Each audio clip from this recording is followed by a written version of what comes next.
Okay, this is Lynne Collins. I'm the artistic director for plays at the Arvada Center, and I'm speaking to Dave Lefkowitz of Dave's Gone By from UNC Radio.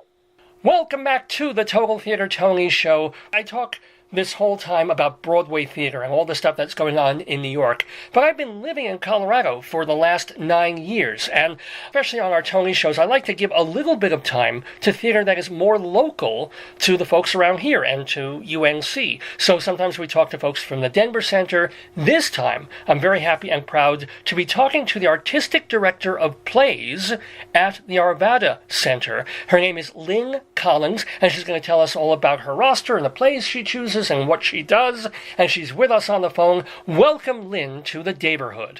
Hi, Dave. Thanks for having me. You're basically finishing your second season of plays at the Arvada. Is that right? Yes, we just closed our second season about 2 weeks ago. So how do you feel about your season as a whole, the way it went? Couldn't be happier. It was a really wonderful season. I put together a fabulous company of actors who were both incredibly talented and also delightful to spend many, many months with. We sold well, and we were really proud of the work, and I'm glad to be on a little bit of a break. Have you selected the plays for next season yet? Absolutely. Our first is Willie Russell's Educating Rita, which opens October 5th and runs through November 11th. And it sort of stands alone as our fall presentation. And then in the spring, we do a 3-play rep that begins with Diary of Anne Frank, followed by a new play called The Moors by a woman named Jen Silverman. And then our final play is a world premiere of a play we commissioned called Sin Street Social Club, which is an adaptation of a restoration play by a woman named Aphra Behn that we've updated and moved to 1916 New Orleans. Wow. So you're going to be doing 3 plays essentially in repertory. Yeah, that's what we've been doing the last 2 seasons. So this last year we had Electric Baby, Sense and Sensibility, and All My Sons in a 3-play rep with a company of actors in all 3 plays. So we're doing that again next year. Why do you choose to do that as opposed to doing one play after another after another? Couple of reasons. The big reason is repertory is my favorite kind of theater. The relationship you create with an audience over the course of a season where they see actors transforming across very different styles of plays, very different periods of plays, comedies, dramas, I think is really exciting for audiences and really develops a deep relationship. It's sort of what American regional theater used to be all about, and it's sort of faded for lots of reasons. It's also cost-effective because while you're rehearsing one play, you have another play up and running that's bringing in some money while you're rehearsing other things. So it creates sort of a nice box office relationship as well. And I like the idea of picking 3 very different kinds of plays and then seeing how they speak to each other across a season. I think that can be really exciting for audiences, and it's certainly great for actors and directors and designers. Well, in choosing these plays, if not quite rehearsing them yet, have you noticed any particular symbiosis between, say, Diary of Anne Frank and The Moors and the Aphra Behn play? You know, if we do these at the same time, audiences will notice this confluence. Yeah, absolutely. This rep season was built around sort of the idea of women writing and creating their own lives. So all 3 of these plays are by women. Aphra Behn's play has also been adapted by a local writer named Jessica Austin. So we're sort of focusing this season on the different ways that women writers and the characters that they create tell stories and create narratives. So they speak to each other. They're all in various ways about these women trying to create a life in some ways. And, you know, Anne Frank trying to escape her life through her writing. The other 2 plays, women kind of coming into their own in various ways. The desire to feature women writers who were, you know, still really underrepresented in American theater. So that was an exciting thing, too. To be fair, it should be noted that Diary of Anne Frank is actually by 2 male writers, Goodrich and Hackett, adapting Anne Frank's writings, unless this is a different play. No, this is a new adaptation of their play by a woman named Wendy Kesselman. So she, in about 2000, I think, took their play and did an adaptation based on all the new diary entries that finally were released into the world, and created, I think, a play that is a little bit more true to what Anne was. I think when they wrote the adaptation in the 50s, they tried to make her a little sweeter than 13-year-old girls are, and kind of left out some of her more honest reflections on life. It's also a great deal more religiously focused. There's a lot more focus on Jewishness, both in terms of religion and in terms of culture, in Kesselman's adaptation than in the 1950s. Yeah, well, wasn't it a couple of weeks ago that there was a story that they found some dirty jokes in Anne Frank's writings, pressed by her father and Otto, and, a 15-year-old girl. Exactly, and I think this new adaptation really captures all the lovely things that we know about Anne Frank, but also that she was just a real-life young teenager trying to think about her sexuality and her relationship with her mother, and lots of things that she wouldn't have expected anybody would have ever seen. It was her private diary, and she was speaking honestly the way 13, 14, 15-year-old girls do in their diaries. Now, what's happening at the Arvada Center is a little different from a lot of theaters that have an artistic director. Sometimes they have an executive director who raises money, and they have an artistic director who does more of the creative and directing and choosing stuff. But you guys, you have an artistic director of plays, and then I guess someone, Rod Lansbury, who deals with musicals. How's that working out? It's really working well. You're right, it's an unusual relationship in a lot of ways, but it works here, I think, because we're a multidisciplinary arts facilities. So we have a lot of art leaders already under our roof that manage galleries, that manage education, that manage dance, etc. So it's an easier fit here than a place that's just a theater standalone. And it's allowed a couple of cool things. One is this rep that is an all-year-round thing that I'm available to do because it's my one job. I'm not doing the main stage.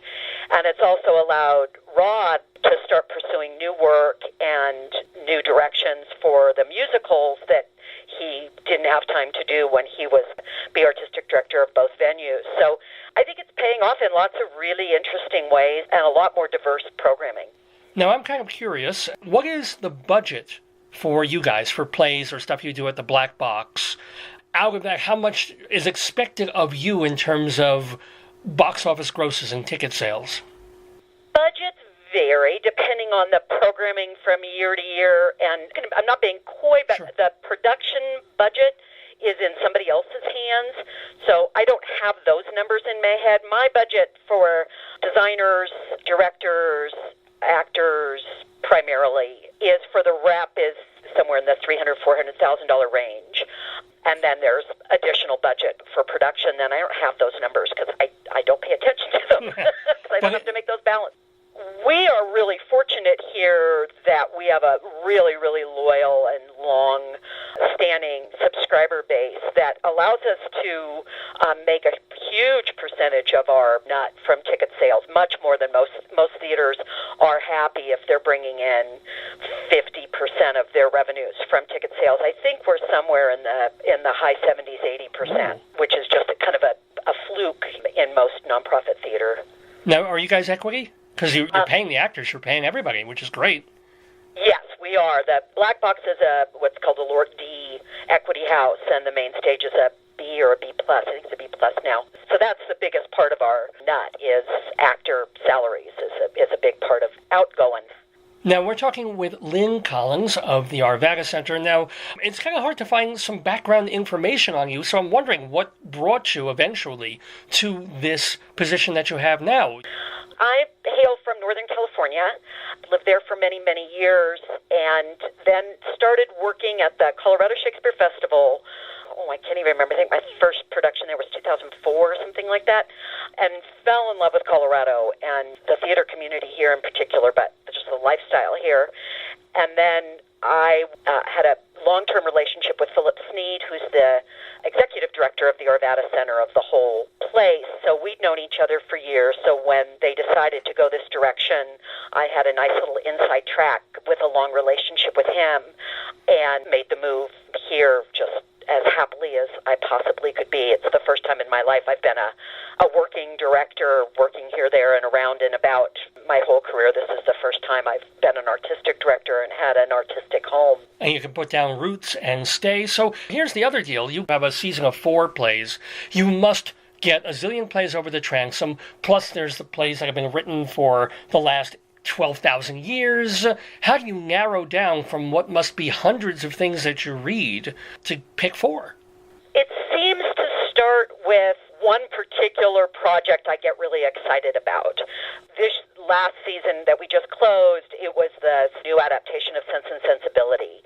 I'm very interested in doing new takes on classic stories in various ways. So that one got my attention. It had a very successful run, New York run.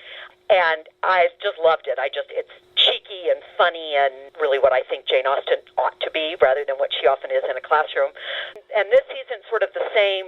I've been working with Jess Austen on coming up with a new work that we would create in-house, and we hit on this Aphra Behn adaptation. And once I have that, then you start building a season around the variety for the rest of the season, the kind of company that you're going to assemble. You sort of know what you're looking for as far as types and ages and cast sizes and all that. And then I just read and read and read and read and read, and then things start to land. I try really hard. I like to do something kind of new that's not necessarily on everybody's radar. That's what The Moors is for us next season, and what Electric Baby was last season is a play that I think is wonderful but isn't the new play that's being done everywhere right now. So I kind of go looking for that voice and that something that I think is exciting and new and would be a regional premiere that I think is worth doing. And then things start to fall around that. For the first 2 seasons, you've had quite a bit of success at the Arvada Center with much more to come. I guess the last question for Lynne Collins, who is the artistic director of plays at the Arvada Center, is you're not in the middle of Manhattan, you're not downtown at the Public Theater, so you're dealing with certain audiences who, they'll come for Anne Frank or they'll come to DCPA for Book of Mormon. How do you get them to see the new stuff? Yeah, it's partly, I think, a really big effort at audience engagement, listening to our audience and making our choices clear, why we're doing the plays we're doing, why we're excited about them. It's also, now in our 3rd season, I think we've built a little bit of confidence that we do good work, even if it's maybe not a play. Like our 1st season we did Waiting for Godot. A tough play for a lot of people. The reaction was not always positive. A lot of people don't know what to make of him, but I think universally they agreed it was a really good production and very well acted, well directed, even if it's not your cup of tea. The speech I do about a theater season being sort of like joining, one of those wine of the month clubs, where sometimes you're going to get a bottle of something that you pour down the drain, but at least now you know that's not your wine. Sometimes you get things that are right in your tastes, and every once in a while you get something that you never thought you'd like, and it turns out you love it. And that's how I try to talk about a theater season is, we're doing 4 plays, you're not going to love all 4, but the hope is that the one that you thought maybe wasn't up your alley is thrilling and new and opens up a new avenue of enjoying theater for you. Well, this has been both an enjoyable and vintage conversation here with Lynne Collins. People want to buy a subscription to the upcoming season. What's the website? How do they do it? arvadacenter.org, which is the easiest way to go about it, to get all the information about both the plays and also the musicals and the various season packages that involve all or part of our offerings. But on the main stage this season, the musicals, we have Mamma Mia, Elf, and a new musical called Travelin', the 1930s Harlem musical. So that's the entire Arvada offering this season. Sounds exciting, and it's great that you're part of it, and it's great to have had you as part of our Total Theater Tony show. Lynne Collins, much continued success, and thank you for being with us in the neighborhood. Thank you. Thanks for having me.